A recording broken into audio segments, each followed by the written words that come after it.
question is, are you ready?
What do you guys want to talk about?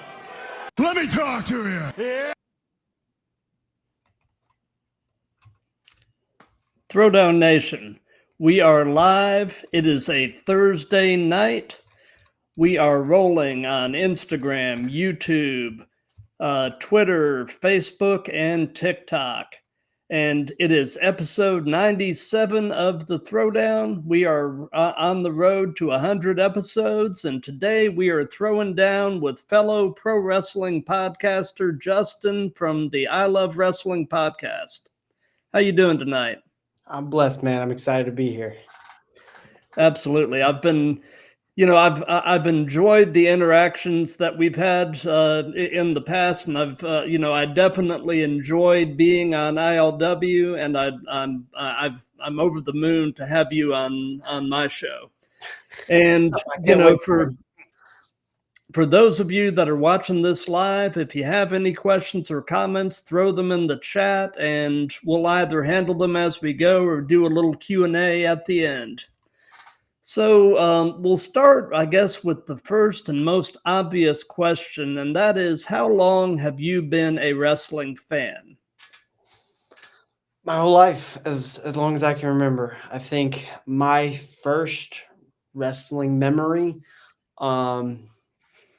I remember I was in the living room, me and my dad watching wrestling. I had, I want to say, Rock Austin figures. We was watching Raw, and Austin was saying he was going to open up a can of you-know-what. I decided at that young age of probably 2-3 years old to repeat it several times, and it ended with me getting a can of you-know-what. So that was my first, like my earliest memory, and it's we talked a little bit off air. It's been the most consistent thing in my entire life. It's always been there. Gotcha. Yeah, I can just see little 2 or 3 year old Justin marching around the living room saying he's going to open a can of whoop ass. I mean, that was it. And my dad was like, "What did you say?" And I kept. I was trying not. I remember I was trying not to say it, but I kept. I'm gonna open up a can. And then he was like, "Justin." Oh, that's funny. It was great. My next question we actually talked about a little bit before we went on the air, but and I know the answer, but I'm going to go ahead and ask it, and that is, have you ever had aspirations to actually wrestle? Yes, I have.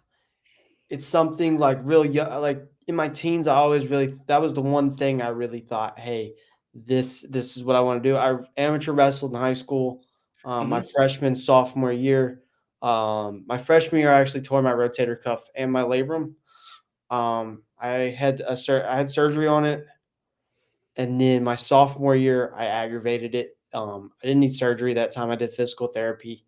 It's never been the same since. And I've really thought about it, and it's just something that life has always gotten in the way of. I would never count it out. There's just a lot of things I'd have to fix before any of that would happen. Right. So, you've got sort of two ventures going on. You've got the podcast, and then you also seem to have a second channel that's more devoted to like figure collecting and fighting with the figures and Yeah. such. So, tell us the story of all of that. How did the podcast and the figure collecting stuff come about? Figures, I've always had. I've always collected. My dad's always bought them. And growing up, I watched other people kind of do like stop motion, like uh, matches. Especially in times when maybe wrestling on TV wasn't the best stuff. That was like a way to watch something different that maybe was better than what Vince was booking at the time. Yeah, So it was something wouldn't be hard. Wouldn't be hard to do at times. no, it was not. And there's a lot of fantasy booking involved. Like you're not going to get Scott Hall versus L.A. Knight in real life. It just can't happen. So these Right. are ways to get those, or Triple H versus Cody Rhodes. It's not going to happen in real life. It just can't. So it's a way to do that. And I watched it as a kid, and I never really was like, I never did it. And then I don't know, one day, honestly, my fiance caught me watching it, and she was like, "Why don't you just do that? Like, you watch it all the time." She was like, "You're already a grown man watching other people do it, so just do it." And sure enough, I set up a desk and a table, and I put it all together. And it's something that kind of just hit steam. I didn't realize how big of a community it was. Like, there was a couple people I watched, but there's hundreds of people that make action figure stop motion stuff, and that started taking off really good on my other channel. And I was thinking of new ways to make content and expand. So I started doing like action figure reviews and like arena reviews where I reviewed my arena and showed people how to make one. And my dad actually was like, all these wrestlers are on social media and Facebook and Instagram. He was like, why don't you message them and see if you can get on Zoom with them and interview them and ask them questions and kind of do a podcast? Because like when I was a teenager and me and my dad was driving all the time, we'd listen to What Happened When with Tony Schiavone and something to Mhm. Pritchard. Like we just listen to all these podcasts. And I was like, that's a good idea. And at first, I was just going to try to talk to other people that did wrestling stop motion, like because nobody did that either. And I was like, there's hundreds of them. I'm sure I could make a podcast out of it. And then I did a couple episodes with a couple of those creators, and they did okay. But then my dad was like, look, when we used to go to indie shows, we'd see guys like Madman Pondo or Too Tough Tony. Just to name a few, he was like, go message them and see what they say. And I messaged, those were the first two guys I messaged, and they answered right away. And then from that, after I started doing it, I literally made copy and paste message that I could just send to any wrestler at any time, and just went to town. Like messaged literally, I have thousands of DMs just of wrestlers. Some have answered, some haven't, and that's how it started. And sooner or later, like it was just one or two a week, and then it got to the point where I was filming 3 or 4 times a day, 5-6 days a week. So, and I haven't stopped in the last, I think we're about at 6 months or over 6 months now, 7 months now. I've been doing it. That's awesome. Yeah, similar thing with me. January of last year, I started doing live streams with actually unsigned bands, Okay. and I did that. And then in July of last year, I expanded the content into indie wrestling. And I discovered pretty quickly that it was easier to get wrestling bookings than it was the musicians. The musicians could sometimes be a little flaky. So anyway, and like you, I've sort of got a canned message I send, and I've for the most part I've gotten very positive responses from the wrestlers, because the indie guys especially, they want to get their names out there any way they can. They love it. And I Yeah. really don't get me wrong. Like I've had Chris Masters and Bobby Fish and EC3, like these big name guys that's made it to the mountaintop. And I Hmm. enjoy having those on, but talking to um, guys like Axel Rico from Chicago or Jamie Jameson from the IWC in Pittsburgh or Neji and Dante Darko from Oh Georgia. Like yeah. fun. Those are those are the most interesting if you make you know what I mean? Oh yeah.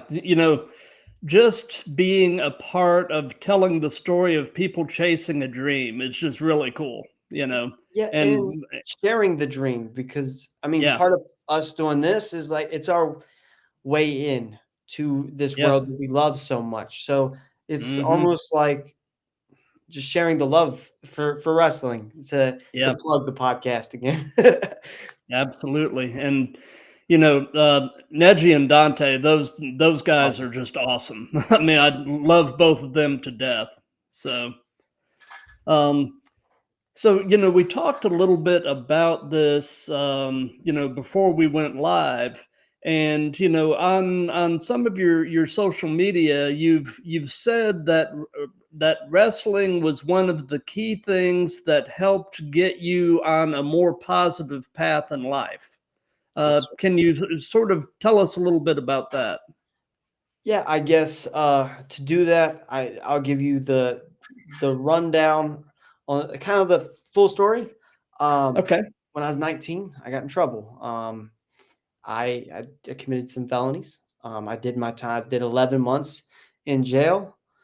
Got while I was in there. Starting off, I was messing with the wrong people, getting into fights, being a bad kid. I'll be honest. Hmm. Um, it took me being separated and going to like a maximum area and being set down and saying, "Hey, Justin, you got to figure this out. Otherwise, you're gonna get yourself in more trouble." And I picked up the Bible. I started reading, and the next like section of the jail when I was put up in the normal population was um, one of my cellmates was a former preacher, and he worked real heavy with the chaplain inside the jail. And he said, "Justin, if you're going to be serious about this, like I can help you. We can do Bible studies, and we do Bible studies. I can talk to the pastor here and see if we can get you baptized and all that stuff." And I was like, "Yes, let's do it. Like, let's dive in. I want to learn as much as possible. I want to change because the path I'm going on isn't right." And at the same time, I had my dad on the outside doing a similar thing. Went on to, it was difficult, but I mean, we talk on the phone, and he's like, "Look, keep doing what you're doing in there because I'm doing the same thing out here." Which was it was kind of empowering. And once I got out, got on this positive spin, I found my fiance. Well, I was homeless when I got out. I found a job, worked, grinded my butt off, found my fiance, and that's when I started this like figure podcast journey was through her, and the whole time, um, Christ and the Bible and God and my father being a minister, all these things have helped me because it's just been a positive force, a positive energy that's just helped me be able and motivate me through these things. So I'd say the biggest motivations for me to get to where I'm at was God, my family, and wrestling. Honestly, Got you. So, um, what does your family think of this burgeoning podcast and everything else that you've got going right now? um, for the 90% of it is the most positive stuff. There's people that don't understand. Like I have in-laws, things like that don't understand. They still support it. They'll ask me how it's doing. Maybe not understand it, but that's fine. They're not really up to par with this world of wrestling, but they Right. support it. It's all. I haven't had any negative response. And like my dad, my siblings, they're all a part of it. They help share videos, they're on videos. They give me ideas. My fiance is supportive enough to deal with me taking time out of, being around her and let me come here and talk to guys about being in their underwear for their career. So like it, and I don't think I would be as successful as I am at doing it where I'm at. And trust me, I know I got a long way to go, but the success I have is on the backs of my family. They've really helped me and supported me 110%. I can't thank them more, if that makes sense. It does. It does. You know, you're a busy guy, so it sounds like you may not have a whole lot of time, but away from wrestling and all of this, what are some of your other hobbies and interests? Um, Everything, I'm gonna be completely honest with you, not everything. 90% of it's wrestling. I'm Hmm. either watching wrestling, playing wrestling video games with my brother, filming action figure content. So I'm playing with wrestling action figures. But otherwise, a lot of it is just spending time with like my niece and nephew from Hmm. my fiance side. Well, my niece and nephews, um, spending time with family.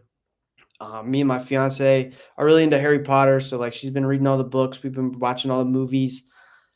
Um, that's probably about it. I mean, I watch some TV shows, but it's mainly wrestling.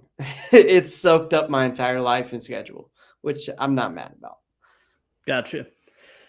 Well, outside of wrestling, what athlete inspires you the most and why? Hmm. Let me think. That's a tough one. Um, I'm gonna put it this way: he hasn't made it yet. But my honestly, my little brother, he plays basketball, and Hmm. football.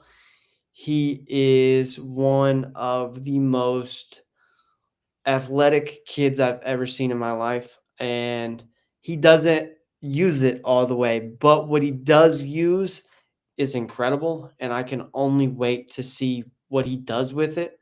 And he's about to go to college, and play, so that's something I'm really excited for. But if I'm being 100% honest, it's my little brother.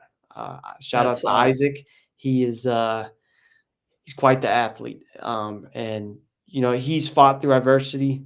He tore his I think it was ACL. He's gonna kill me if I get it wrong, but he tore a ligament in his knee, and fought through it. And he's played 2 seasons since. I want to say I'm terrible with time, but I'm pretty sure it's been 2 seasons since.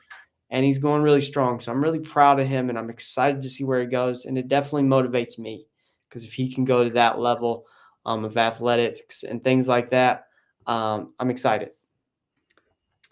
Looks like your dad put Yeah, up he's in the something. comment section. Yeah, yes, saying that's my boy Casey Compton. He's watching. I love Ah, more support. I love it. Thanks, Dad. And Casey. so you are originally from West Virginia, as I recall, Yes, sir. and you're now in the Chicago area. Yep. So what was your favorite thing about West Virginia, and what is your favorite thing about the Chicago area? West Virginia, I'll be honest, it's the people and the environment. Hmm. It's more it's not the South, but it's more Southern. And that Southern hospitality is very strong there. And that's something I miss. Along with family members that are there. That was my favorite part is at that time all my family was around. So Hmm. those are the two things that were my favorite. It's just the people down there. Up up here in Chicago, my favorite thing, she'll kill me if I don't say it, so it's my fiance. Hmm. Secondly, it's gonna be the opportunity. Opportunities in West Virginia are very, I don't want to say scarce, but they're limited. Chicago, we're in a big city. Like Right.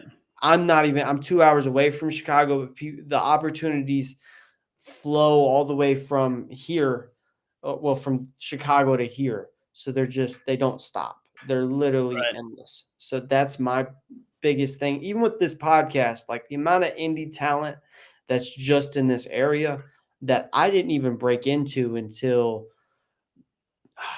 late November, early December. So like I haven't even scratched the surface on who I could talk to and Mhm. what I can learn is insane.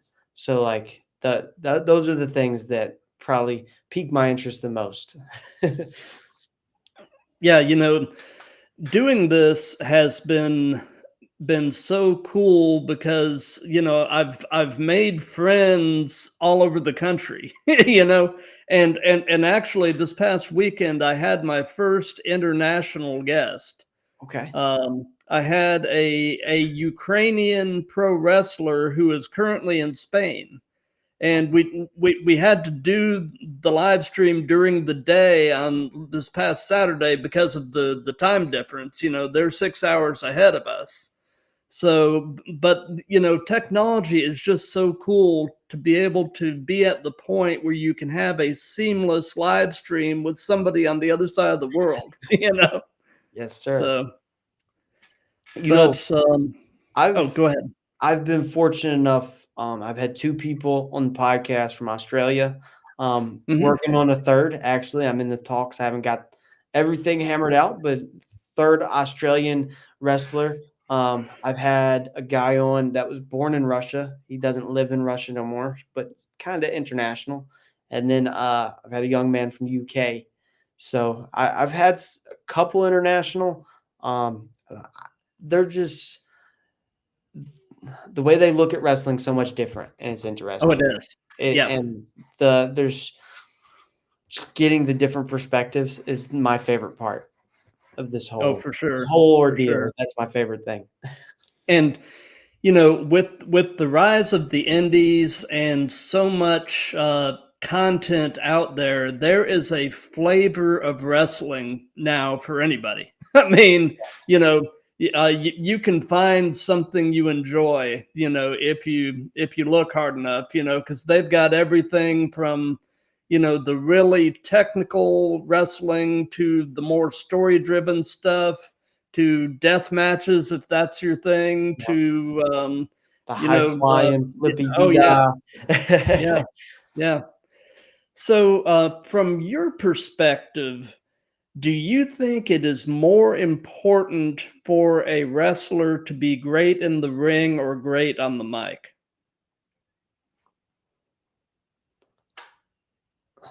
Obviously, it's both, but the mic draws you in the most. Hmm. I think the biggest like examples are going to be your Rocks and Austins, who are great in the ring, but they draw you in with the story first. Or John Cena. John Cena has 5 moves of doom, but he Yep. talks you into believing into those 5 moves of doom. Um, so I love it all, but Yeah, to really draw in an audience and to really draw people in, it's what they say on that microphone that makes the moves matter, if that makes sense. it does. It does. So do you have an all-time favorite match as a fan? A match that just sticks with you. You can have watched it a million times and it just never gets old, and there's always some new little angle you can watch it for. Um, that's a hard one because there's a couple. Um, One that always sticks out to me is going to be, uh, I think it was the Raw after WrestleMania 23, Shawn Michaels and Cena when they went for Hmm. an hour. I think it was like an hour. I've watched that one. I don't know how many times. Another one, and it's kind of crazy because it's probably not their best match, but Rob Van Dam and Jeff Hardy at Invasion. I don't know what it was about that match and just them two, but I love Van Dam and I love Jeff Hardy. Um, and then in general, as a kid, I could never get, there was like they used to have like the 3-way like DVD box set kind of things. I wore out the ladder match DVD. Like, so Hmm. I don't remember all the matches that were on there, but the ladder match box set, Dad could never find all the discs because they were in my DVD player. So that was ladder match. If a ladder match has always captivated me. So that's the gist of it. Gotcha.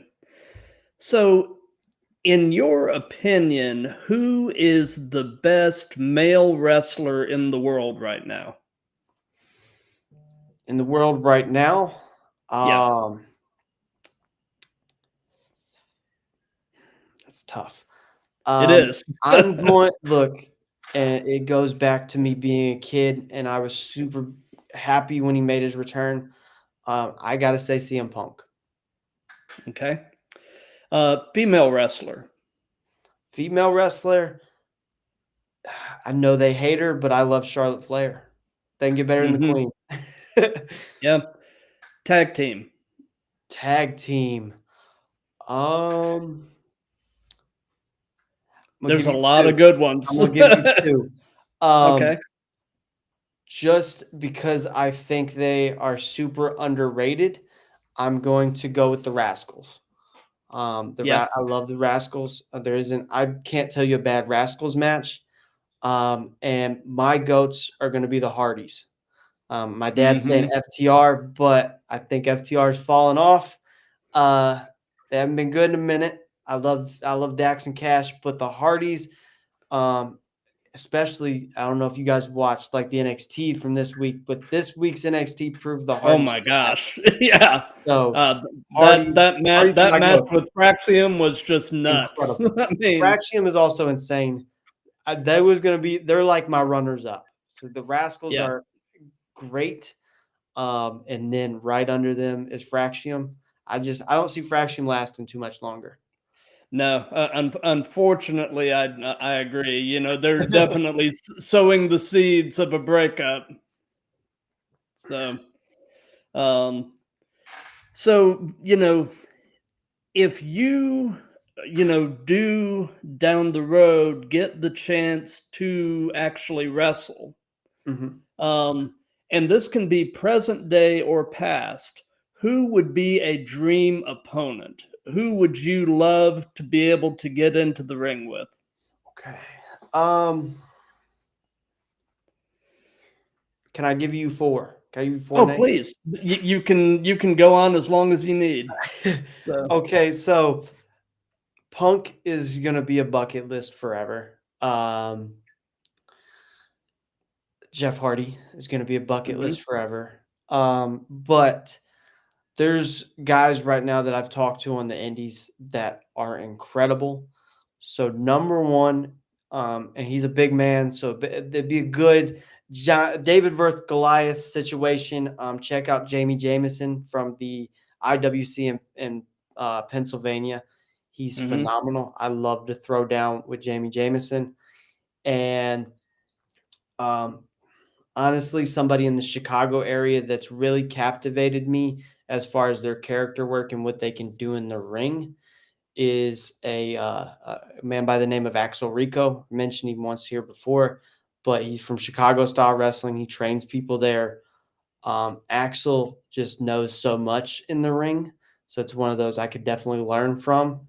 And then one more is AR Fox. Just from talking to Mhm. the guys at the A4, Oh, yeah. um, getting in the ring with Fox, I think would be insane, from what you can learn. And Oh, something yeah. that really validates my response, if you want me to be honest, is I just had a young man from Reality of Wrestling. I talked to him last night. His name's Chandler Hopkins. But he told me he was like, look, he's fought countless of names, and Fox was one of his favorites and one of his most challenging. And I like the idea of a challenge. So Fox is up there. Yeah. Yeah. You know, something that's been a really cool thing to for me to see recently is Early on in doing this, my first guest was Cowboy James Hunter. You've met him on a live stream, Great guy. and he's awesome. And shortly after I had him on, I drove out to Augusta, which is where his promotion is based. It's about a 2 hour drive from Atlanta, and on that show, Sean Legacy wrestled, Okay. and he got picked up with the WWE ID thing, and he was actually on the premiere of the new Evolve series on Tubi. Yeah. And he and a couple of other guys were in the main event as a 6-man tag team, and having seen him wrestle in person and having had him on the Throwdown as one of my early guests, it is just so exciting to see him getting a break that potentially could really propel him to a huge level. I mean, hopefully, things continue to go well for him, and hopefully in the next year or two we might see him in NXT. Yes. So but yeah, if you can ever manage to get Sean Legacy on your show, he is a great guy. From experience, because I've reached out to a lot of the WWE ID talent. Mm-hmm. I've met a couple of them, and right now it seems like they're real select on who they can Yeah, have and what podcasts they can do. But yeah. I mean, all of those guys, like I've met Cappuccino Jones and I've watched him wrestle. Great guy. Oh yeah. Sam Holloway is a monster of a human being, and he's a great Mm-hmm. guy. Like Sean Legacy, I think I've had conversations with. Don't Yeah. quote me on that. My DMs are full of talking to wrestlers, so Oh yeah. I'm pretty sure. But I'd love to have any of them guys on. Oh 100%. yeah. Well, it's funny. I had right about the time he got announced for the ID thing. I actually I was actually having DM conversations with Cappuccino Jones, and he said, right now, we're kind of We're stuck. I don't really know if I can do it right now. So but he told me to stay in touch. So, one of these days I'll reach back out to him and say, hey, can we or can't we? So, um, so what are your thoughts in general on the current state of the business? In general, it's probably the hottest. I've remembered it, and I was born in 2000, so I grew up through the Ruthless Aggression, the PG era, the NXT era. Like I've seen all these modern era of wrestling. It's probably the hottest it's been since I've been alive. And on the indies are also hotter than they've ever been. A lot of people would probably try to argue that maybe the mid 2000s, right before AEW, the indies were hottest, but I think COVID being out, not being able to do it, all that did was make all these guys hungrier. If you Mm-hmm. and ever since then, ever since we've been back to normal or as normal as you can get after something like that, wrestling's just been on fire. And I don't think there's a better time to be a wrestler around wrestling, a podcaster. It's the I'd argue it might be the best it's ever been right now because as we talked earlier, there's so many flavors. There's flavors Oh for yeah. everything. It's like going to Baskin Robbins and picking what ice cream you want. There's Yep. everything. So, and I think that's the most exciting part because I mean, you watch Raw. There's something that I'm gonna like that I can enjoy. My little brother can enjoy. My dad can enjoy. And down to my 4-year-old nephew or 5-year-old nephew can enjoy. Like so, there even on a show, you get all these flavors of ice cream. Um, the only thing that I think needs to be better, um, is the focus on the story, because right now it might be hot, but once that steam comes down, you're going to have to draw people in, and the matches aren't, we got to figure out how to all around the board make all the matches matter.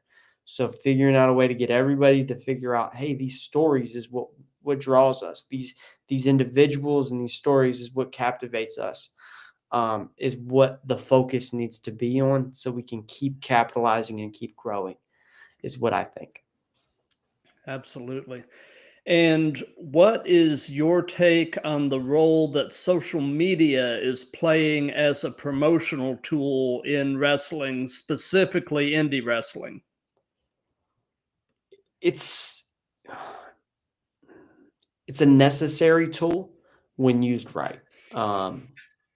I think the only thing that makes it difficult is there's so many. There's so many different wrestlers, there's so many different accounts. Um, so figuring out your niche and figuring out a way to be different, because there's so much of it, is the struggle. And I'm sure, like, as a podcaster, you know that. That's Hmm. been my biggest struggle, is how do I make my podcast and my brand different? Social media both makes that very easy, but it also at the same time makes it very hard. So it's almost like a double-edged sword, social media. And another thing I'd like to just, like, with social media, sometimes it takes away from the personal interaction. Like, it's gotten rid of the old sit down, have a phone call conversation, meeting each other in person to make these things happen. The shake of the hand, the respect thing, all that's gone. I don't want to say gone away, but it's almost been put on the back burner, which, being raised how I was, has made this a little difficult. So Yeah. that's the only downside. But social media is a very handy tool to have in the tool belt. And like I said, when done right, can definitely help excel you to that next level. Hmm. The thing that's been interesting, and recently, sort of the log jam for me finally broke, but for, really since the start of this, I had been trying to get some female wrestlers to come on the show, Yeah. and I was having a real difficult time. And it turns out that a lot of this female talent doesn't even look at their DMs, because they're getting so much inappropriate stuff from, and you know thankfully now I've had a few women on the show, and I'm starting to actually get responses now from female talent, which is great, because I wanted to definitely have that as part of the show, but it was, for a while it was just like I was throwing DMs into a black hole. Yes. But have you experienced that at all? Yeah, and it's still hard. Hmm. They're very selective, and I've been told by them, hey, like, I don't check them because it's the amount of inappropriate things that are in the DMs is insane. Um, so from my experience, it's very rare to message one of these young ladies online and they respond. Yeah. My bet, the way I kind of broke that door is going to shows and meeting them in person, and for one, just showing them I'm not like the inappropriate Yeah. people in your DMs. You're I not a just can creeper. talk to you about wrestling. Yeah. So, and that helps. And something I've noticed is once you get more female talent on, other female talent may notice that. And like, I've Yeah. had women reach out and say, "Hey, like, I saw so and so on there. Um, would you mind me being on there?" Or even messaging like one of the boys and saying, "Hey, I saw she was on this show. Would you mind, throwing it out there? Hey, I'd be interested. I know a lot of the girls on the roster don't check DMs because of, inappropriate behaviors." And I've seen that help too. Yeah. With that though, you gotta be very selective on how you do that. You don't want to Right. just whoever say, "Hey, random guy on this card, can you help me get whoever?" Right. So a lot of it found is just by building the relationship with the roster and Yeah. treating them like human beings because that's what Yep. they are. Like they might be get in a ring and be larger than life for the crowd, but at the end of the day, they go home and they sleep in a bed just like we do. They're Yep. reading They're the just same things, people. watching the same things. They are people. So treating them Yep. like people goes a long way. It does. It does. And also, as your podcast and my show gets a reputation, I'm finding I'm getting more responses in general than I was when I was first getting started, so that's always a good thing. But But like oh, go ahead. I was gonna say, with that said, like from what I've learned, like at first I didn't hear no chatter about what I was doing. But Hmm. now I've actively had people I've had on the podcast say, "Hey, you're buzzing. Like, keep doing what you're doing. You're doing a great job." And people like I enjoyed the interaction. Like, I want to come back on, but Yeah. people around me are paying attention. So, like, if you keep doing what you're doing, you're gonna get more people on. And those people that Yep. might have saw you at the beginning and been like, "Nah, I don't want to do it. It's just another podcast." The more you're able to gain a reputation for just being a good person, and Yep. having a good quality content and a good quality platform for them to portray themselves, it goes a long way into expanding who wants to be on your podcast, which has been something I've Absolutely. really enjoyed seeing because there's guys I messaged at the very beginning that wouldn't even look at it, and now they've been on the podcast or will be on the podcast, kind of thing. Absolutely. So, you're still a comparatively very young guy, but at this point in your life, knowing everything you know now, if you could give any advice to your younger self, what would it be? Um, I'd be very selective what I told my younger self just because I know now that who I am is only because of what I went through. Hmm. So I wouldn't warn myself about any of it. My thing would be keep your head up. Like what you're going to go through, I can tell you some people wouldn't make it through, but you're going to make it through it. And in the end, you're going to be a better person and you're going to go down the right path. And I'd probably leave it at that. Just because I honestly wouldn't want to change how anything's gone. I mean, we've touched on a little bit. There's been bad, like Hmm. drastically bad things that's happened. And like honestly, that probably just scratches the surface for the things that I've seen and been through. Um, but they've made me the genuinely like hardworking human being that I am. And they've surrounded me with other genuinely good people and hardworking people and just loving people that support me. So that's how I go about it. I just be like, keep your head up, keep rolling, tuck your chin, and tuck your chin, keep your head up at the same time. Figure that out and roll with the punches because you're gonna make it through it. Absolutely. So, something that we've done in all of these is we've let the current guest pose a question for the next guest. Okay. So last night I actually had a female wrestler on last night. She wrestles out of Florida, and interestingly enough, she's a wrestler and also a 12th grade history teacher. Um, which it's and we had some interesting conversations about that.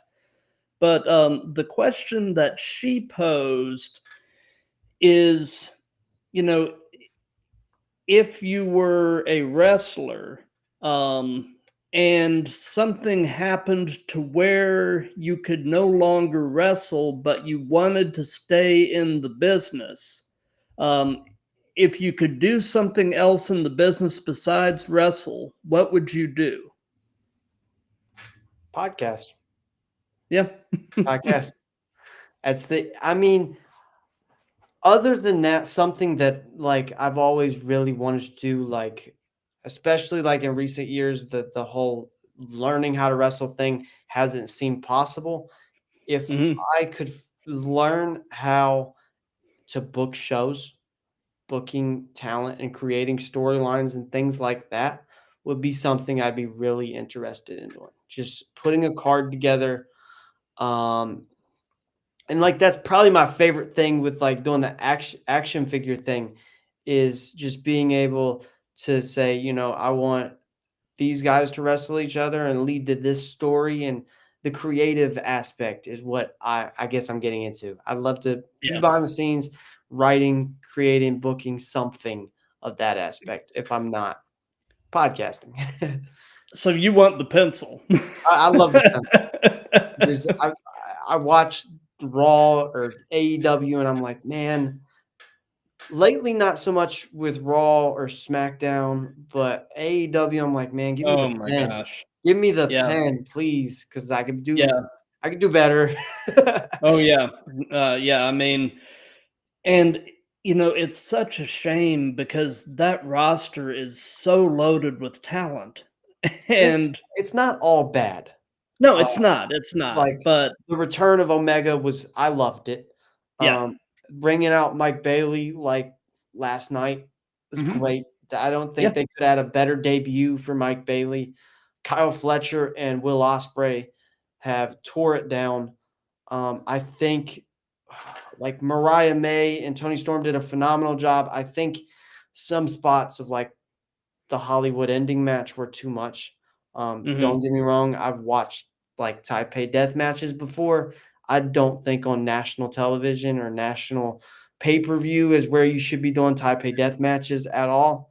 Just your kids are there. Like Yeah. that's mom and dad didn't sign up for that. Yeah. My dad, when he took me to the deathmatch show, warned me, "Hey, they're going to tape each other up with glass. If you don't want to watch it, don't." Type Yeah. thing. So, like, you don't go to AEW pay-per-views expecting bricks and syringes and glass. You go expecting Right. wrestling. So that's always been my thing. Yeah. The Swerve Strickland syringe spot was a little much. Yeah. Drinking blood too much. Yeah. You have so many guys on this roster that can tell a story and so many minds. Like, you got to think behind the scenes, you got Jerry Lynn, Dean Malenko, Chris Hero, Hmm. uh, Nigel McGuinness and Tony Schiavone and Excalibur sitting at the desk. Taz is there. Like, you got Yeah. so many minds. And that's Yeah. just to name a few. I'm sure I'm missing plenty. Jeff Jarrett's there. And Brian like, Danielson, he's still doing some stuff behind the scenes. I mean, exactly. so yeah, there's a lot of great minds there, and hopefully the storytelling gets a little better traction. 100%. So we're getting toward the end of things now. So do you have any stuff upcoming that you'd like to give some hype to? Um, I'll put it this way. NWA Exodus has a show in May. Hmm. Um, Pencil is going to paper, and we will be sponsoring ILW Podcast will be sponsoring that show. Also in Indianapolis, there's the Squared Circle Expo. Um, ILW Pod will be sponsoring Trevor Outlaw, Hayden Backlund, Hot Commodity, a tag team that's on the indie scene right now, will be sponsoring them for that. As far as podcasts go, next week um, I haven't announced it yet, but I'll announce it here. Bobby Stevenson, formerly known as Damon Kemp, from NXT. He's part of the Diamond Mines, part of No Quarter Catch Crew. He's going to be on the Oh yeah. podcast. He just recently has gone back to country music. So he's got a single coming out. The name of said single will be talked about in the podcast. Make sure to stay tuned to that. Um, as far as other upcoming things, it's kind of wait and see. I got a lot of things booked, but I don't know. Like they haven't been recorded yet, so I don't want to say them yet. No, you never know. Cards always subject to change. Oh yeah. The other big things though is like if you're in the Chicago area, and you want to see myself or my father who helps with the podcast, go to CSW Chicago Style Wrestling, go to AAW Pro, things like that, because we'll be everywhere, and it's just exciting stuff coming. There's a lot, so and more just keeps rolling in. So I'm gonna enjoy this ride, and as I can express it and let people know, I can't wait. Absolutely. Well, as far as what we've got going here at the Throwdown, this coming Monday, which is actually St. Patrick's Day, at 8 p.m. Eastern, I've got episode 98 with an Atlanta-based wrestler, Jay Shaw. He does a lot with Platinum Championship Wrestling, which is based over in Conyers, which is one of the suburbs of Atlanta. And then on the 18th, next Tuesday at 7 p.m. Eastern, I've got episode 99 with a female wrestler based out of Ontario, Canada, Bad Nanny. And she seems to really be a trip. So I'm looking forward to having her on. And then next Thursday, the 20th at 7 p.m. Eastern, I've got episode 100. And I've got Mercury Yaden, who is the founder and owner of Rocky Mountain Pro out in Denver. And, if you're not watching Rocky Mountain Pro, you need to be. They put on a great show weekly on YouTube. And they've got D'Lo Brown as their head trainer out there. And I believe Vince Russo is involved in some of the creative. But I want to definitely thank you for your time. This has been a blast, man. Just nerding out about this stuff with like-minded people is just the coolest thing in the world. It's fun. And it sounds like, with your fiance and everything, it sounds like you've got a really great support system. And let me tell you, my wife and I have been married 26 years, and when you're with the right person, there's nothing like it. So I agree 100%. So it's a blessing for sure. It truly is, and I can say even with her, it's not been the straightest path. Like things happen, things get in the way, life happens. But she's my rock. I appreciate her so much, and then her family's great. Even like for instance, when we wasn't together, her family was still there. I still like her nieces and nephew were still my nieces and nephews. So like that, and it's been like that. And talking about support system without my dad, who's been in the comment section, there's no way I could do any of this. So like biggest supporter is probably my father, which is incredible. So just thanks to him. I love him so much. But support system makes this happen. Without a support system, there's no way that it would be successful or be something, because honestly, it can be stressful without the right people behind you saying, hey, keep doing it. It's worth it. I probably would have stopped a while ago. Gotcha. Well, I've definitely seen all of your dad's comments, and Clayton, you've got a good son here, and at some point maybe we'll get Clayton on the Throwdown. I'd love to pick his brain. I'm sure he'd love that. Stroke his ego. That would actually be great.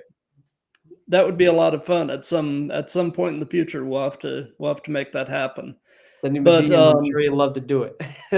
But anyway, as like I said, I want to thank you for your time, and for everybody that's been watching this live, thank you. For those of you that'll be seeing this on replays and such, thank you for that. If you like what we've got going here, do the old like, comment, share, and subscribe. And before we wrap this up, do you have any final words you'd like to say to the audience? No, other than, the like, share, and subscribe. Check us out. All the links and ats are at the bottom, and I just appreciate Matt for doing that because a lot of people don't. I just want to say thank you, Matt. I have a great time. I've had you on my podcast. I've been on the round table. I wish I could be on there more. My schedule's Oh, I always know. tight. I can't wait to get back on there for that. Just thank you. It's rare I get to be on this side on this side. I enjoy it. If you ever want me back on here, I'd love Oh, to for come back. sure. I mean, and we're going to be doing some more. We'll probably be doing some watch-alongs for WrestleMania. Okay. So, if you're interested in jumping on the panel for that, we'd love to have you. Maybe we can do that. Yeah, yeah. Okay. And anyway, so I'll be back Monday night with episode 98 with Jay Shaw. And in the meantime, be good to each other.